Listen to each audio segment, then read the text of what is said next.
नमो बुद्धाय। सभी को वंदामि। अ, मैं जैसे कि पिछली बार भी निवेदन कर रहा था और शायद अभी भी आप ये कह रहे थे कि ये विषय बहुत महत्वपूर्ण है और इस पे हम बार बार आते रहेंगे, है ना। क्योंकि जो सामाजिक बदलाव का जो भी महान प्रयास होता है उसमें बहुत गहराई में हमको जाना होता है ना।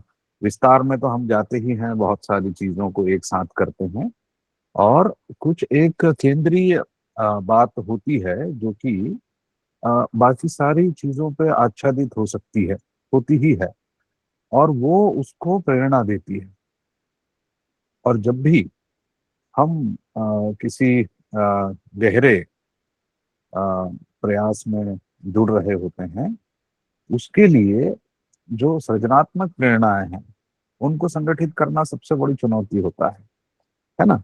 आप अगर दुनिया का इतिहास देखें, भारत का ही इतिहास देखें, और हमारे ही जो पूर्वज है ना, जो कि बहुत तरह के जो आयोजन करते रहे हैं, आंदोलनों को संगठित करते रहे हैं, उनको आप देखेंगे तो जो सफल लोग रहे हैं, सफल लोगों ने हमेशा हमेशा से एक सृजनात्मक प्रेरणा को ऊपर रखा है। तो ये जो सृजनात्मक प्रेरणाएं हैं ये कला से जुड़ती हैं, है ना। कला बहुत ज्यादा महत्वपूर्ण हो चुकी है अभी, जबकि हमारे सबके घरों में, सबके हाथों में छोटे या बड़े स्क्रीन आ गए हैं। मोबाइल की स्क्रीन हो या लैपटॉप की स्क्रीन हो, कंप्यूटर की स्क्रीन हो, सिनेमा हो, टेलीविजन हो, है ना, या कोई टैबलेट हो, हम बहुत तरह के रंगों से, बहुत तरह की ध्वनियों से, बहुत तरह के आकारों से बहुत कुछ सीखने लगे हैं। आपने अभी गौर किया होगा, अभी अभी छात्रों ने एक बहुत बड़ा बदलाव का प्रयास किया, है ना। उन्होंने पूरे देश की चेतना को झकझोर दिया। एक नई पीढ़ी का आंदोलन जो कि अपने भविष्य को सुरक्षित करने के लिए शिक्षा व्यवस्था या फिर किसी और तरह की व्यवस्था में बदलाव की प्रेरणा से संचालित है। उन लोगों ने बहुत ही क्रिएटिविटी के साथ बहुत कुछ व्यक्त करने का प्रयास किया, है ना। आप देखेंगे कि जो भी संगठित प्रयास हैं दुनिया भर के, वो ये काम जरूर करते हैं। मैंने आपको कुछ उदाहरण दिए थे और वो उदाहरण मैं आगे भी देता रहूंगा क्योंकि उनमें बहुत कुछ छुपा हुआ है। आप अगर प्राचीन बौद्ध धर्म को देखें, है ना, शुरुआती गौतम बुद्ध के तत्काल बाद, है ना, कुछ सदियों के भीतर ही उन्होंने कुछ प्रतीक, कुछ चिन्ह, है ना, कुछ शब्द या कुछ ध्वनियां तय कर ली थी कि ये हमारी सामूहिक पहचान बनेंगी। और ये हम सभी करते हैं। जब हमारे घर में कोई नई संतान पैदा होती है, हम उसका नाम रखते हैं, है ना, हम उसे कोई पहचान देते हैं। वो, है ना, अभी वो जो दूसरी बातें हैं ना कि भाई कुछ पहचानें खराब हो जाती हैं, कुछ अच्छी होती हैं, किन्हीं के नाम बिगाड़ दिए जाते हैं, किन्हीं के अच्छे रख दिए जाते हैं, वो भी एक विमर्श है। लेकिन मैं उसमें ना जाते हुए मैं ये कह रहा हूँ कि हम एक सहज मानवीय समाज को जब संगठित करते हैं, तब हर परिवार में, हर समाज में, हर समुदाय में नाम रखना, है ना, पहचान देना, फिर उसकी विशेषताओं को चिन्हित करके उनको आगे बढ़ाना, ये सब हम करते हैं। तो क्या समाज के पुनर्निर्माण के लिए इससे हम प्रेरणा लेके कुछ और आगे भी जा सकते हैं? निश्चित रूप से जा सकते हैं, है ना। और कला उसके लिए बहुत महत्वपूर्ण है। अब कला क्या चीज है ना, मैं थोड़ा सरल करने की कोशिश करूंगा। कला मतलब आर्ट। आपने देखा होगा चित्र होते हैं, मूर्तियां होती हैं, संगीत भी कला है, लेखन भी कला है। ये कहानी सुना रहा हूँ जो मैं आपको, ना, एक तरह का कथा कह रहा हूँ, गाथा कह रहा हूँ, या फिर कोई कुछ लोग इसको लेक्चर कह सकते हैं, है ना, या एक थॉट शेयरिंग कह सकते हैं। अपनी कहानी कहना या किसी बड़े नैरेटिव को हमारे दैनिक जीवन के अनुभवों के साथ जोड़कर भविष्य के लिए कुछ अच्छी चीज निर्मित करना, और उसको ऐसी भाषा में कहना जो लोगों को प्रेरित कर सके, है ना, या कोई आत्मविश्वास दे सके, कोई भविष्य का आश्वासन दे सके, ये कला है ना। सिर्फ एक अच्छा चित्र बना लेना, या एक अच्छी मूर्ति बना लेना, या एक अच्छी फिल्म बना लेना ही कला नहीं है। एक दूसरे से सहानुभूति और प्रेम से बात करके जो हम संप्रेषित करते हैं, वो भी कला में आता है। तो कलाओं का बहुत बड़ा एक उपयोग है। हम्म। और आप देखेंगे भारत में बहुत ज्यादा ये प्रभावशाली चीज है, जिसको हम देवी देवता कहते हैं, या धर्म के नायक नायिकाएं कहते हैं। आप देखिएगा वो भी कला ने ही बनाए हैं, है ना। हम सब जानते हैं, जितने शिक्षित पढ़े लिखे लोग हैं, खासकर वो जो बुद्ध से प्रेम करते हैं, ऐसे लोगों को बहुत अच्छे से पता है कि कोई ईश्वर नहीं होता, कोई आत्मा नहीं होती। लेकिन उसी बुद्ध के प्रवाह में, है ना, उसी गौतम बुद्ध के बाद आपको बहुत तरह के बोधिसत्व नजर आएंगे, और वो बहुत अलौकिक शक्ल और हाथ पैर, है ना, आभूषण लेकर के खड़े हो जाते हैं। आप भारत में ही गौतम बुद्ध की या उनके बाद बोधिसत्वों की जो कल्पना है, उनकी मूर्तियां अगर देखेंगे, चित्र देखेंगे, बहुत सुंदर सुंदर बनाए गए हैं। वो क्यों बनाए गए, उसका क्या उपयोग है, क्या कारण है। आप अगर आदिवासियों में जाके देखेंगे, है ना, जो ट्राइबल पीपल है, वो भी अपनी दीवारों पे चित्रकारी करते हैं। वो अपने कपड़ों के जो उनके जो कैनवास होते हैं, है ना, या दीवारें जो गोबर से लिपी हुई हैं, या लकड़ी के जो ब्लॉक्स होते हैं, उन पे लिखते हैं, बनाते हैं, है ना। और छपाई के लिए बहुत सारे तरीके इस्तेमाल करते हैं। बहुत तरह के रंग वे इस्तेमाल करते हैं, जो प्राकृतिक शुरुआत में प्राकृतिक रंग होते थे। आप अगर अजंता एलोरा की चित्रकारी को देखेंगे, तो वहां आपको बहुत सुंदर सुंदर चित्र मिलेंगे। उन चित्रों के माध्यम से आपको बहुत सारी कथाएं और कहानियां कहते हुए, है ना, आपको नजर आएंगी कि लोग कह रहे हैं, जिन लोगों ने वो बनाया है। हम आप देखिए अजंता एलोरा को, अगर हम थोड़ी देर के लिए उसी पर फोकस करें, तो वहां आपको चित्र भी मिलते हैं, मूर्ति शिल्प भी मिलते हैं, और बहुत बड़ी बड़ी गुफाएं मिलती हैं। और उन गुफाओं में बहुत बड़े बड़े मंदिर, चैत्य, देवालय बनाए गए हैं। आज हम उनको मंदिर और देवालय कह सकते हैं, है ना, पुरानी भाषा में उनको चैत्य कहा जा सकता है। हम्म। और बहुत ही कठोर जो पत्थर है, उसको काट कर, एक बहुत बड़े लावा के ब्लॉक से जो एक है ना चट्टान, बहुत बड़ी जो पत्थर की रचना है, उसको धीरे धीरे धीरे धीरे काट काट के मूर्तियां बनाई गई। बिल्कुल बड़े बड़े हॉल्स, कमरों जैसे कक्ष बनाए गए हैं। उन कक्षों की दीवारों पे आप देखेंगे कि जातक कथाएं आपको मिलेंगी, आपको बोधिसत्व के चित्र मिलेंगे, बोधिसत्वों की मूर्तियां मिलेंगी, है ना। आपको ऐसे बोधिसत्व मिलेंगे जिनके 3 सर हैं, कई कई हाथ हैं। और वो ही भविष्य में जा करके, मतलब आगे जा करके अ, देवी देवता मान लिए जाते हैं। अब ये क्यों हो रहा है, कैसे हो रहा है, आज मैं इसकी थोड़ी सी बात करना चाहूंगा।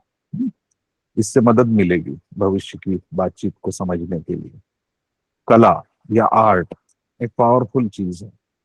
क्यों? क्योंकि ये मनुष्य को वह बताता है जो कि उसके या समुदाय के जीवन में या समाज के जीवन में संभव है ना। उदाहरण के लिए, हम सब जानते हैं कि जब कोई बीज अंकुरित होता है, और अगर सब कुछ ठीक चलता है उसके जीवन में, बीज को अगर सही मिट्टी मिलती रहे, मिट्टी, है ना, का आश्रय मिल जाए, पानी मिल जाए, हवा पानी, है ना, प्रकाश और सुरक्षा, ये मिल जाए, तो क्या होगा। वो जो बीज है अंकुरित होकर के एक नन्हा पौधा बनेगा, फिर थोड़ा और बड़ा होगा, फिर और बड़ा होगा, है ना। और फिर किसी न किसी दिन वो एक बड़ा फलदार छायादार, है ना, फूलों से भरा हुआ पेड़ बन जाएगा। फिर वो न केवल अपने लिए सुरक्षा की उसको आवश्यकता नहीं है, वो दूसरों को सुरक्षा देने लगेगा, है ना। फिर सैकड़ों चिड़िया, पक्षी, गिलहरियां उसके पेड़ से, है ना, उसकी शाखों में अपना घोंसला बनाएंगे, कोटर बनाएंगे, उसके फल से अपने बच्चों का पोषण करेंगे, है ना। फिर इंसान उसके फल से है ना, स्वाद, सुगंध और पोषण हासिल करेगा।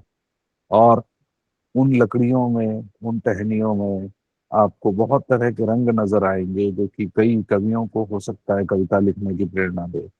कई लोग उस उन लकड़ियों का इस्तेमाल करके अपना घर बनाएंगे, कई लोग उन पत्तियों से अपने घर सजाएंगे। मैं ये कह रहा हूं कि कला का अर्थ इस उदाहरण से हम समझ सकते हैं।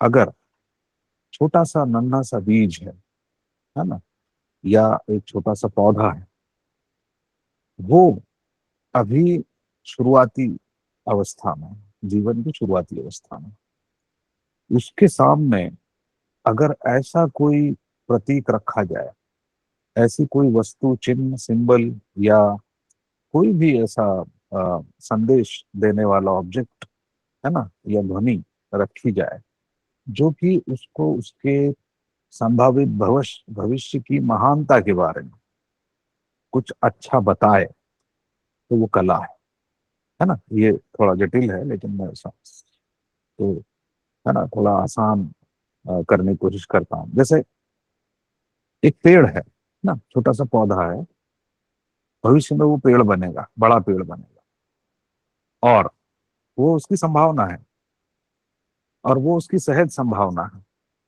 अगर हम उसको कुछ ऐसा सिखाएं जो उसको और आगे बढ़ने में मदद करे, और बेहतर भविष्य को देखने में मदद करे, तो इसको हम कहते हैं कि यह कला है।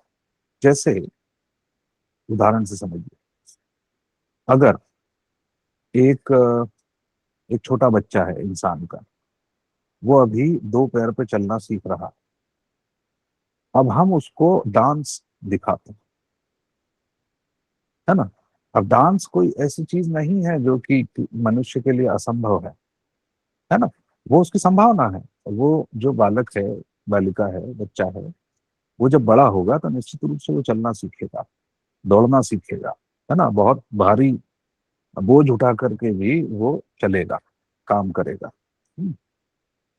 लेकिन जीवन का जो सहज आनंद है, जो कि भविष्य में आने वाला है या आना चाहिए, है ना, आने वाला है से भी अधिक जो आना चाहिए, कला उसकी बात करती है ना।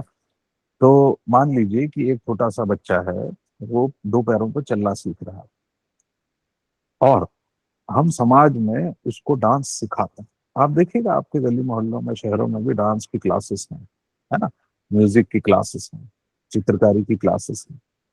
हम डांस को, म्यूजिक को, चित्रकारी को कला कहते हैं, और अपने बच्चों को सिखाने की कोशिश करते हैं। क्यों करते हैं? क्योंकि ये जो मनुष्य का शरीर है और ये मनुष्य का मन है, इसमें बहुत सारी आनंददायक, प्रेम से भरी हुई, सहयोग, सहकार और दोस्ती और मित्रता और धम्म को बढ़ाने वाली संभावनाओं से भरी हुई बहुत सारी दिशाएं हैं। उन दिशाओं को खोजना, है ना, वही कला का कुल मकसद है। हम ये चाहते हैं कि हमारा जीवन सहज स्वाभाविक रूप से जिन चीजों की तरफ जाता है, उसमें अच्छी और बुरी सब चीजें होती हैं, है ना। हम बड़े होते हैं तो हम बूढ़े भी होते हैं, बीमार भी होते हैं, कुछ लोग अपराधी बन जाते हैं, कुछ लोग हमेशा दुखी रहते हैं, कुछ लोगों का हमेशा शोषण होता है, कुछ लोग हमेशा दूसरों का शोषण करते रहते हैं, कुछ लोग दुख उठाते हैं, कुछ लोग दुख देते हैं, है ना। और अधिकांश लोग ऐसे होते हैं जिनको दुख मिलता भी है और जो दुख देते भी हैं। कला ये कहती है, आर्ट ये कहता है कि क्या हम ऐसे जीवन की कल्पना कर सकते हैं जिसमें सब अच्छा ही अच्छा हो, है ना। जब कोई बच्चा संगीत सीखने जाता है, चित्रकारी सीखने जाता है, या डांस सीखने जाता है, या जब हम उसको भेजते हैं, तो असल में हम क्या उम्मीद लगा के, क्या कल्पना या आशा करके उनको भेजते हैं, है ना। हम ये चाहते हैं कि वो नृत्य करना सीखें, डांस करना सीखें, और अपने शरीर और मन की जो संभावना है सुखी होने की, आनंदित होने की, उसको बढ़ाएं, है ना। नृत्य क्या रोने के लिए, दुखी होने के लिए किया जाता है? हाँ, नहीं। नृत्य जो होता है, चाहे वो एकल नृत्य हो या हम सब सामूहिक रूप से मिलकर नाचें, वो अपने व्यक्तिगत आनंद के लिए। और जब हम कई लोगों को एक साथ लेकर के नाचते हैं, या कई लोग जब कुछ लोगों को नाचते हुए देखते हैं, तो क्या होता है? जीवन का जो आनंद है ना, इस शरीर में जो आनंद की संभावना है, इस मन में जो आनंद की संभावना है, हम उसको ऊंचाई पर ले जाते हैं। और जो देखने वाले हैं, हो सकता है वो कई लोग ऐसे हों जो व्हील चेयर पर बैठे हैं, कुछ लोग अपाहिज हो सकते हैं जिनके पैर अब काम नहीं करते, या चोट लगी है, या दुर्घटनाग्रस्त है, या कुछ बुजुर्ग हो सकते हैं जो अब चल फिर नहीं पाते। लेकिन वो भी जब डांस देखेंगे तो उन्हें बहुत अच्छा लगता है, उन्हें आनंद होता है।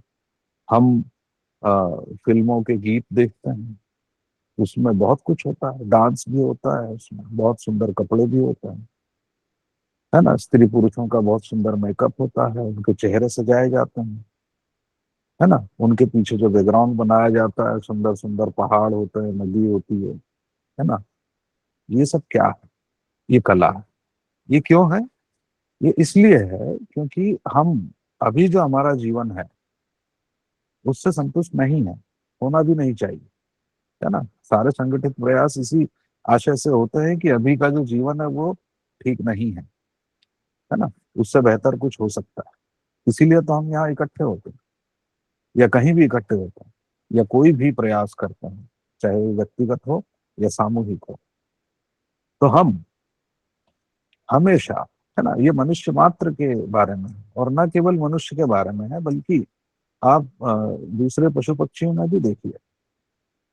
मैं आपको एक उदाहरण दूंगा। आप सब जानते हैं, जब पक्षियों की मिलन की ऋतु आती है, मेटिंग सीजन आता है, आप देखिए, जो नर नर पक्षी होता है, अक्सर पक्षियों में नर होता है जिसके सुंदर पंख होते हैं, है ना, बहुत सुंदर सुंदर रंग होते हैं, वो नाचता है ना। वो अपनी प्रेमिका के सामने, वो जो चिड़िया है उसके सामने, ये चिड़वा नाचता है, डांस करता है। या कुछ ऐसे पक्षी होते हैं जो डांस नहीं करते, तो वो बड़ी सुंदर आवाज निकाल के उसको लुभाते हैं, है ना। कुछ अगर आवाज नहीं निकालते हैं तो वो घोंसला बना के लुभाते हैं।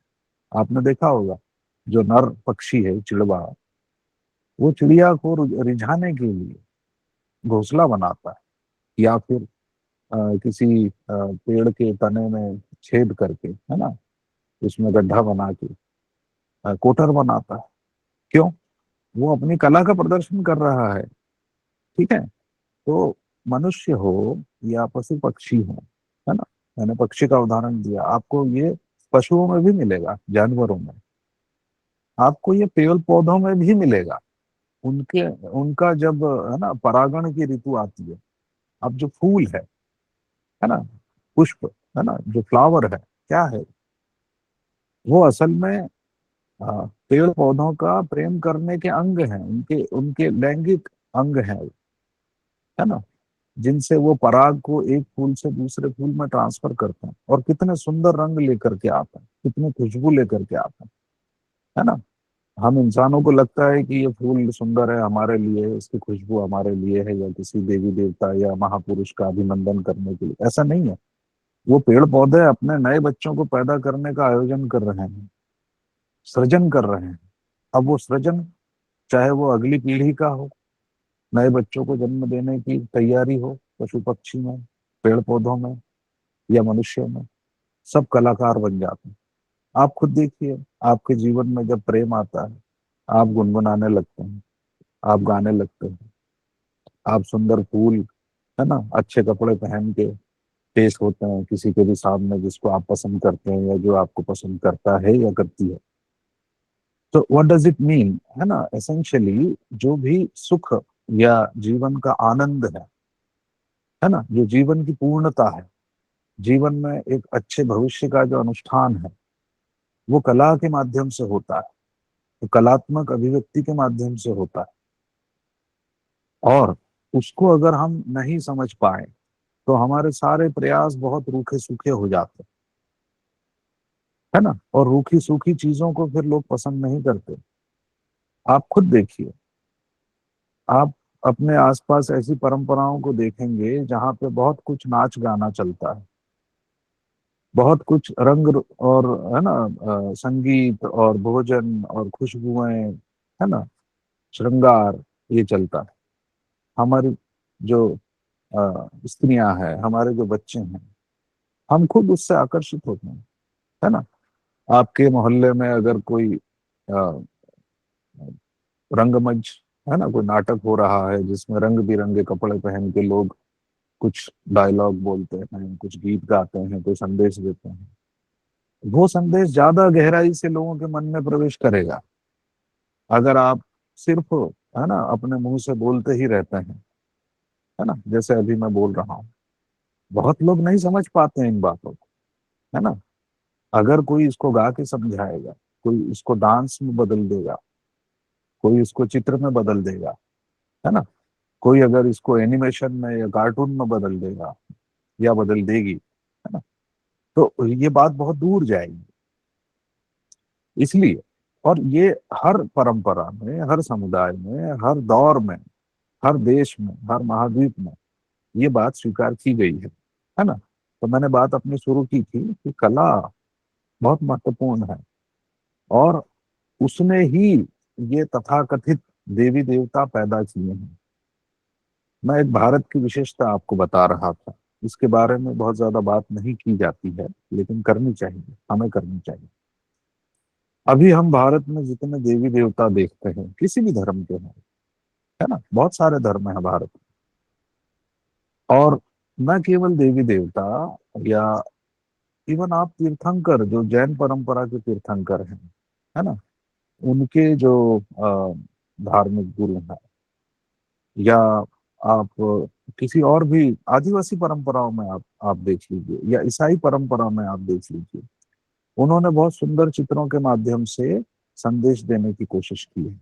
आप अगर किसी अच्छे चर्च में जाएं, आपको आ, उनकी दीवारों पे, है ना, आपको सुंदर चित्र मिलेंगे। मैं यूरोप में, जर्मनी में, ब्रिटेन में, है ना, स्विट्जरलैंड में अ, ये देख चुका हूँ अच्छे से कि वहां पे जो शीशे के जो अ, अ, दरवाजे या खिड़कियां पे जो शीशा लगाया जाता है, जिसमें बाहर से धूप आती है, और अंदर से आप जब देखेंगे तो वो चित्र आपको एकदम जिंदा नजर आता है ना। अभी आप गूगल करके देखेंगे, आपको पता चलेगा कि जीसस क्राइस्ट के बारे में जितनी कहानियां हैं, उनके चमत्कार हैं, या वो किस तरह से अपने लोगों से बात कर रहे हैं, उस तरह की बातों को वो ग्लास पे बनाते हैं, या मूर्तियों में भी बनाते हैं, है ना। आपने देखा होगा जीसस क्राइस्ट को सूली पे चढ़ाए हुए, वो बहुत सुंदर प्रतिमा है, वो आपको हर हर शहर में, हर चर्च में मिल जाएगी। ऐसे ही हर धर्म ने अपनी मूर्तियां बनाई हैं। बौद्धों ने भी अपने बोधिसत्वों की मूर्तियां बनाई हैं, और गौतम बुद्ध बुद्ध की तो करोड़ों मूर्तियां हैं, है ना। अब तो वो इतनी प्रचलित और इतनी स्वीकृत हो गई हैं कि जो लोग बुद्ध को, बुद्ध के धर्म को नहीं जानते, उनके ड्राइंग रूम में भी आपको टेबल पे मिल जाएगी, है ना। ये सब क्या है? ये मनुष्य की अभिप्सा, जो बेहतर बनने की अभिप्सा है, अपनी ही स्वाभाविक संभावना को, जो भविष्य में कभी आने वाली है, उसको, मान लीजिए वो 20-25 साल बाद आने वाली है वो चीज, लेकिन क्या मैं उसको अभी देख सकता हूँ? है ना। मैंने आपको पेड़ का उदाहरण दिया था, पौधे का, या एक छोटे बच्चे का। तो मान लीजिए छोटा बच्चा है, उसको हम बताते हैं कि डांस ऐसे होता है, गाना ऐसे होता है, वो अभी नहीं गा पाता है, वो अभी चल भी नहीं पाता है। हो सकता है वो, या चल भी रहा हो तो उसको बहुत तेज दौड़ना नहीं आता है, या डांस करना नहीं आता, लेकिन हम उसको बताते हैं कि ये संभव है ना, ये शरीर सिर्फ चलने के लिए नहीं बना है, आप इसमें नाच भी सकते हैं। आप इस ये जो कंठ है, ये जो जीवा है, ये सिर्फ बोलने के लिए नहीं बनी है, आप इससे गीत भी गा सकते हैं। तो कला का ये अर्थ है ना, ये थोड़ा जटिल हो जाता है समझना, लेकिन मैं सरल करने की कोशिश कर रहा हूँ। कला का अर्थ होता है कि आपकी ही अपनी संभावना जो बरसों बाद भविष्य में आ सकती है, कोई उसको अभी करके दिखाए, है ना। जैसे कोई छोटे से पौधे को बहुत बड़े पेड़ का चित्र दिखाए, तो वो छोटा सा पौधा पूछ सकता है कि अरे, ये तो बहुत बड़ा पेड़ है, मैं तो बहुत छोटा सा बच्चा हूँ। लेकिन आप उससे कहोगे ना कि ठीक है बेटा, अभी तुम छोटे हो, अभी तुम 6 महीने के पौधे हो, लेकिन 10 साल बाद तुम इतने बड़े होगे, है ना। ऐसे हम बच्चे से उनको भी बोल सकते हैं, इंसान के बच्चे को जो अभी चलना सीख रहा है, हम उसको किसी महान नर्तक या डांसर का डांस दिखाएं, और वो पूछे कि भाई मैं तो चल भी नहीं पाता हूँ, आप ये मुझे क्यों दिखा रहे हैं। हम उसको कहेंगे कि ठीक है, अभी तुम 3 साल के हो, 2 साल के हो, चल रहे हो, है ना, लेकिन भविष्य में तुम ये कर सकते हो। कला का ये अर्थ होता है ना। अ, पश्चिम में जो कला की धारणा है और भारत में जो कला की धारणा है, उसमें थोड़ा सा अंतर है। और भारत में कला की जो धारणा है, जो मैंने अभी कहा, उसी से निकलती है कि हमारे अपने जीवन में भविष्य में जो शुभ संभावना है, अशुभ की नहीं, शुभ की जो संभावना है ना, ज्यादा प्रेम की, ज्यादा दोस्ती की, ज्यादा भाईचारे की, ज्यादा अ, आनंद की, है ना, ये जो संभावना है, इसके बारे में कला को विकसित करना, है ना, या अभिव्यक्ति को विकसित करना, ये भारत का तरीका है, ये बौद्धों का तरीका है, ये जैनों का तरीका है ना, ये हिंदुओं का भी तरीका है। क्योंकि सभी भारतीय हैं, हम सभी भाई हैं, है ना, हम सबसे प्रेम करते हैं, हम सबकी कलाओं से सब कुछ सीखना चाहते हैं। आप देखिए, बहुत पुराने जो आपको मंदिर मिलेंगे, उसमें आपको सुंदर चीजें ही मिलेंगी। ऐसी कोई आपको मूर्ति या चित्र नहीं मिलेगा जो आप में घृणा या या वैर उत्पन्न करता हो। आप गौतम बुद्ध को देखिए, सभी जो तीर्थंकर हैं, उनकी मूर्तियां देखिए, वो किसी न किसी यौगिक आसन में बैठे हुए हैं। और उनकी मूर्ति को या चित्र को देख के आपको क्या लगता है ना। आप फिर से तुलना कीजिए, एक छोटा सा बच्चा अपने भविष्य में कल्पना कर रहा है कि वो कैसा होगा। तो भारत की कला ये दिखाना चाहती है इस छोटे से बच्चे को कि तुम बुद्ध बन सकते हो, है ना, तुम तीर्थंकर बन सकते हो, तुम बोधिसत्व हो सकते हो, है ना। हम क्या दिखाना चाह रहे हैं, एक शुभ की संभावना कि ये जो शरीर मिला है, ये जो मन है, और जिस समाज में, जिस व्यवस्था में आप जी रहे हैं, इसमें दुख है, दर्द है, ठीक है, लेकिन अंतिम रूप से आपके सामने गौतम बुद्ध की ध्यानस्थ मूर्ति रखी है। इसका क्या अर्थ है कि इन सारी विसंगतियों और विषमताओं के बावजूद आपके अंदर कुछ है ना, जो इस बुद्ध की मूर्ति जैसा है। तो वहां तक लाना, ठीक है। अब मैं जो प्रचलित कला की जो धारणा है आजकल, है ना, आर्ट, खासकर जो वेस्टर्न, है ना, फ्रेमवर्क से आता है, मैं उसकी बात भी कह लूं ताकि आपको अंतर साफ हो जाए। अभी कहते हैं कि कला जो है वो हम जो कुछ भी रिवील कर देना चाहते हैं, है ना, कह देना चाहते हैं या एक्सप्रेस कर देना चाहते हैं, है ना, आर्ट को हम एक्सप्रेशन मान लेते हैं। ठीक है, बहुत लोग इस बात से सहमत होते हैं, लेकिन ये कोई बहुत स्वस्थ परिभाषा नहीं है कला की, खास तौर से अगर हम बौद्ध और भारतीय संदर्भ में बात करें, है ना। जैसे आप पश्चिम की जो कला है, खासकर आधुनिक, है ना, मैं अभी पश्चिम की कला के बारे में जब बात कर रहा हूँ तो मैं आधुनिक कला की बात कर रहा हूँ। उसमें ये माना जाता है ना, पिछले 300-400 साल में जो कुछ भी कला आई है, मैं उसको मद्देनजर रख के बात कर रहा हूँ, है ना, क्योंकि पश्चिम में तो वो कलाएं भी आई है जिसमें जीसस के सुंदर चित्र बनाए गए हैं, मदर मेरी और इनके चित्र बनाए गए हैं। मैं उस कला की बात नहीं कर रहा हूँ, मैं आधुनिक कला की बात कर रहा हूँ, है ना। मॉडर्न, जो जिसको हम कहें कि एक खास किस्म की मॉडर्निटी के स्थापित हो जाने के बाद, इंडस्ट्रियल रिवोल्यूशन, पूंजीवाद, है ना, बड़े बड़े कारखाने, बिजली, ये सब आने के बाद जो कला आई है, मैं उसकी बात कर रहा हूँ। उसमें आप देखेंगे तो बहुत सारे नकारात्मक तीव्रताएं। ठीक। अ, मैं आपको उदाहरण दूं, जैसे पिकासो के चित्र आप अगर देखें, पिकासो के चित्रों को अगर आप देखेंगे तो आपको लगेगा कि सब कुछ टूट रहा है ना, सब कुछ बिखर रहा है। वो किसी भी एक इंसान का चित्र पूरा नहीं बनाएगा। वो नाक काट देगा, कान काट देगा, चेहरा काट देगा, या एक आंख इधर भाग रही है ना, कहीं पे कान, है ना, कहीं पे टूटी हुई कुर्सियां हैं, कहीं पे टूटे हुए मकान है ना। तो बहुत कुछ वो ऐसा एक्सप्रेशन लाते हैं। आप अगर इस दौर की कविताओं को देखेंगे तो उसमें भी टूटन है, विद्रोह है ना। हम ये तोड़ देंगे, वो फोड़ देंगे, ये उखाड़ देंगे, वो जला देंगे, इस तरह की बातें। और ये क्यों हो रहा है? क्योंकि कला को सिर्फ एक्सप्रेशन मान लिया गया है ना।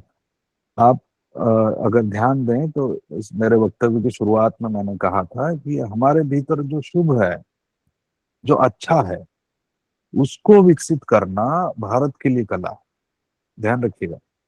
और आधुनिक जो कला है पश्चिम की, वो हमारा अंदर जो भी गड़बड़ झाला है, जो दमन है, जो क्रोध है ना, जो घृणा है, नफरत है, या कोई दबी हुई इच्छा है ना, उसको भड़ास को निकाल देना सबके सामने, वो उसको वो आजकल कला मान लिया गया है ना। सामान्य जो समझदारी है कला के बारे में, ठीक है।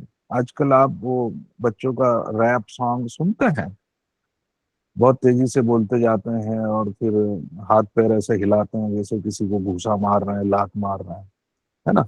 आप देखिएगा, क्रांतिकारी रैप सॉन्ग्स आते हैं, बहुत लोगों को पसंद आते हैं। क्यों? क्योंकि वो ये ऐसा दावा करते हैं, दे आर राइट, वो सही भी है, कि बहुत लोगों के मन में जो क्रोध इकट्ठा है, उस क्रोध को वो अभिव्यक्त कर रहे हैं, है ना। इसीलिए आपको हिंसा से भरी हुई फिल्में ज्यादा पसंद आती हैं आपको, मतलब मैं लोगों की बात कर रहा हूँ, मैं आप सुनने वालों की बात नहीं कर। दुनिया में, भारत में भी, है ना, बहुत बड़ी बड़ी हिंसा करने वाले जो फिल्म हैं, जो चलचित्र हैं, है ना, बहुत मकबूल होते हैं, पसंद किए जाते हैं, करोड़ों का टर्नओवर होता है उन फिल्मों का, बॉक्स ऑफिस पे हिट होता है ना। कोई ऐसी फिल्म हो जिसमें कि सामान्य लोग एक दूसरे से बातचीत कर रहे हैं, है ना, और छोटी मोटी लड़ाई होती है लाठी डंडे से, उसको कोई नहीं देखने जाएगा। लेकिन अगर ऐसी फिल्म बने जिसमें कोई एक आदमी एक घुसा मारता है और दीवार तोड़ देता है ना, या कोई महाबली जो है वो हैंडपंप ही उखाड़ देता है हाथ मार के, है ना, बहुत चलती वो फिल्म है, आपने देखी होंगी। या वो जमीन पे एक पैर का ठोकर मारे तो सामने खड़े चार आदमी हवा में उड़ जाते। ये क्या है? ये हमारे भीतर जो दमित क्रोध है ना, जो घृणा है, एक दूसरे को चीर फाड़ के मार देने की जो, है ना, जो एक नफरत दबी हुई है, उसकी अभिव्यक्ति है। लेकिन भारत के लिए, बौद्धों के लिए, भारतीयों के लिए ये कला नहीं है। ठीक है। ये ध्यान रखिएगा, ये बहुत बड़ा अंतर है। कई लोग कला की इस धारणा को सामाजिक आंदोलनों से भी बहुत ज्यादा जोड़ देते हैं। ठीक है, अब आपको समझ में आएगा मैं कहाँ जा रहा हूँ। ठीक है। बहुत ज्यादा तोड़ देंगे, फोड़ देंगे, ये बदल देंगे, वो उखाड़ देंगे, है ना, ये जला देंगे, वो मिटा देंगे, ये इन बातों से बहुत ज्यादा प्रभावित होना और इन्हीं बातों से भरे रहना, है ना, ये अच्छा नहीं है। अच्छा नहीं है। इससे बहुत अच्छे परिणाम नहीं होते। आप देखिए जिस तरह के सामाजिक आंदोलन अभी तक भारत में चले हैं, है ना, जिन्होंने ज्यादातर तोड़ देंगे फोड़ देंगे, है ना, उखाड़ देंगे जला देंगे, इसी तरह की भाषा शैली और, है ना, प्रवृत्तियों का इस्तेमाल किया, वो कहीं नहीं पहुंचते, कहीं नहीं पहुंचते, है ना। 10-20 साल 50 साल, ज्यादा से ज्यादा 100 साल 150 साल आप चला लोगे, हिंसा से कुछ नहीं होता। हिंसा से जो क्रांतियां होती हैं, जो बदलाव होते हैं, उसका कोई भविष्य नहीं होता। आप तथागत गौतम बुद्ध को ही देखिए, करुणावान एक जो चित्त है ना, करुणा और प्रेम से भरा हुआ जो मन है, उन्होंने कभी किसी पर हाथ नहीं उठाया, है ना। अंगुलीमाल नाम का भयानक दैत्य, डाकू, है ना, जो कि एकदम इंसान के खून का प्यासा था, वो भी जब आया तो तथागत बुद्ध ने उसको शांत करके उसको भी भिक्षु बनाया, है ना। और फिर कहानी कहती है कि वो अरहत बना। ठीक है, ये कला है, ये भारत की कला है ना। हम क्रोध को, घृणा को, है ना, किसी भी दमित वासना को या नकारात्मक प्रवृत्ति को ऊपर नहीं ले जाते। हम उसको एक तरफ रख के जो शुभ है उसको आगे बढ़ाने की कोशिश करते हैं। ये बात आपको हर धर्म में मिलेगी। और जब कोई धर्म नए कालखंड में, नए सामाजिक भूमि में नया अंकुर पैदा करना चाहता है, जो कि अभी हो रहा है ना, हम सब उसके गवाह हैं, ऐसे समय में कला की इस संभावना को जिंदा करना, जिंदा रखना एक बड़ी आवश्यकता है। और ये बहुत गहरी और कठिन बात भी है, मैं जानता हूँ। मैं ये जो कह रहा हूँ ये बहुत आसान नहीं है समझना, है ना। ये सब चुनौतियां और ये चीजें देखते हुए भी मैं ये बात कह रहा हूँ, क्योंकि अच्छी बातें गहरी होती हैं, और गहरी बातों को समझने के लिए हमें प्रयास और मेहनत करनी होती है ना। बगैर बड़ी मेहनत के, बड़े बड़े धैर्य के चीजें नहीं होती। हमको ये धैर्य विकसित करना होगा। अचानक से कुछ नहीं होता, अचानक से सिर्फ विनाश होता है ना। एक मकान बनाने में 4 साल 5 साल लग जाता है, सामान्य एक छोटा सा मकान बनाना। लेकिन एक बम लगा के उसको गिरा देने में मुश्किल से 5 मिनट लगेगा, है ना। एक इंसान को पढ़ा लिखा के इंसान बनाने में आपको 25 साल लग जाते हैं। एक गोली मार दीजिए उसको, 2 मिनट में मर जाएगा। ठीक है। तो जो अच्छा काम है, जो शुभ है ना, जो प्रेम और करुणा से भरा काम है, वो धीरे धीरे होता है। और उसके लिए मेहनत करनी होती है ना। किसी इंसान का गला काट के मार देने में क्या मेहनत लगती है। लेकिन किसी बच्चे को पढ़ा लिखा के शिक्षित बनाना, जिम्मेदार इंसान बनाना, बहुत पैसा लगता है, बहुत धैर्य लगता है, बहुत अनिश्चितता होती है। हो सकता है आपके पढ़ाने लिखाने के बीच में ही वो अपराधी बन जाए, आपकी सारी मेहनत के बावजूद किसी दिन वो बीमार हो जाए और मर जाए। कितनी अनिश्चितताओं से गुजरना होता है। जो लोग, है ना, परिवार में बच्चों का पालन करते हैं, उनको पता है कि मैं क्या कह रहा हूँ। एक सामाजिक शुरुआत करना, लोगों के जीवन में प्रेम को बढ़ाने के लिए, सुरक्षा को बढ़ाने के लिए, एक शोषण से मुक्ति के लिए जो भी प्रयास किए जाते हैं, चाहे वो बाबा साहेब अम्बेडकर के द्वारा किए गए हैं, है ना, तथागत बुद्ध के द्वारा किए गए हैं, या और हजारों बौद्ध भिक्षुओं के द्वारा जो किए गए हैं, वो सब बहुत गहन प्रेम और करुणा की मुद्रा में किए जाते हैं। और उसमें समय लगता है, जल्दीबाजी में कुछ नहीं होता है। और समय लगा करके कुछ हासिल करना, अगर इस बात को आपको सीखना हो तो आपको कलाओं से सीखना होगा, है ना, क्रांतियों से नहीं, कलाओं से। तो मेरे ख्याल है समय हो गया है ना। ये बहुत लंबी बात है, ये जारी रहेगी, आप खुद देख पा रहे होंगे, है ना। मैं बहुत सारे जो बौद्ध चिन्ह हैं, अन्य धर्मों के भी जो चिन्ह हैं, प्रतीक हैं, मूर्तियां हैं, है ना, मंत्र हैं, मैं उनके धीरे धीरे उनकी व्याख्या करूंगा यहाँ पे, और उनको हमारे ही सामाजिक, राजनीतिक, आर्थिक और धार्मिक मुक्ति के जो प्रयास हैं उनके साथ जोड़ूंगा, ताकि आप देख पाएंगे कि ये हम खुद भी कैसे कर सकते हैं। हम भविष्य में ये सब करेंगे, हमें ये करना है, भारत को ये करना है ना, तभी हम वो मुकाम हासिल कर सकेंगे जिसकी तरफ बाबा साहब इशारा करते हैं, गौतम बुद्ध इशारा करते हैं। तो धन्यवाद आप सभी का, शुक्रिया। अ, अब आप चाहें तो हम प्रश्न उत्तर पे आ सकते हैं।